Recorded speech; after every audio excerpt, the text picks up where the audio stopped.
ایک شخص کو اللہ کا بلاوا آیا حج کرنے کے لیے. دنیا کے لوگوں نے سمجھا کہ ہم اسے روک دیں گے. نادان نہیں جانتے تھے کہ جہاز ہی اس کے بغیر نہیں پہنچ پائے گا سعودی عربیہ. ناظرین، یہ واقعہ لیبیا میں پیش آیا. میں بات کر رہا ہوں امیر المہدی القذافی کی. ناظرین، ان کے نام کے اینڈ پر جو قذافی لگتا ہے اس کی وجہ سے انہیں جہاز پر نہیں چڑھنے دیا گیا.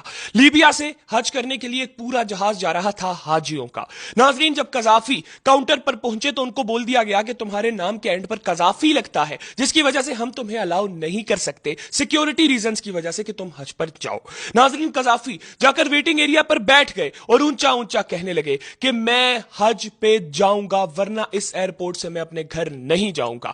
ناظرین، پائلٹ نے جہاز اڑایا. جہاز ہوا میں گیا تو جہاز کے اندر مسئلہ آ گیا. جہاز کو ایمرجنسی لینڈنگ کرنی پڑی.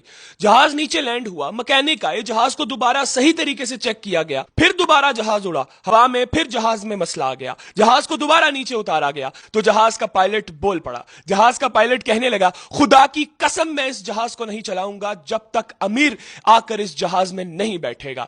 ناظرین، ایئرپورٹ کا عملہ فوری طور پر ایئرپورٹ کے کوریڈور میں پہنچا. وہاں پر امیر بیٹھ کر بس یہی بات کر رہا تھا، میں اپنے گھر نہیں جاؤں گا، میں ایئرپورٹ پر ہی رہ جاؤں گا، میں حج پر جاؤں گا.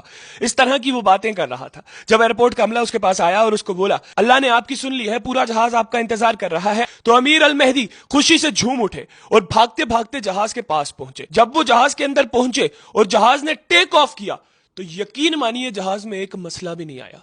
ویسے کتنی بڑی بات ہے نا یہ کہ ایک شخص حج پہ جا رہا ہے، اس کو روک دیا جاتا ہے سیکیورٹی ریزنز کی وجہ سے، اس کے نام کی وجہ سے. وہ ایئرپورٹ پر بیٹھ جاتا ہے، دل ہی دل میں دعا کرتا ہے، نعرے لگاتا ہے، اللہ اکبر بولتا ہے، بیٹھا رہتا ہے. جہاز ہوا میں جاتا ہے، خراب ہو جاتا ہے، نیچے آ جاتا ہے. پھر دوبارہ جہاز ہوا میں جاتا ہے، نیچے آ جاتا ہے. جب دوسری طرف جہاز نیچے آتا ہے تو پائلٹ کو سمجھ لگ جاتی ہے اور پائلٹ بولتا ہے کہ خدا کی قسم میں اس جہاز کو نہیں چلاؤں گا جب تک امیر اس جہاز میں نہیں بیٹھے گا. اور جب امیر جہاز میں بیٹھا تو جہاز سعودی عربیہ پہنچ گیا. سبحان اللہ. آپ لوگ اس کے اوپر کیا رائے رکھتے ہیں ضرور کمنٹ سیکشن میں بتائیے گا. اس کے ساتھ ہی مجھے دیجیے اجازت. اللہ حافظ.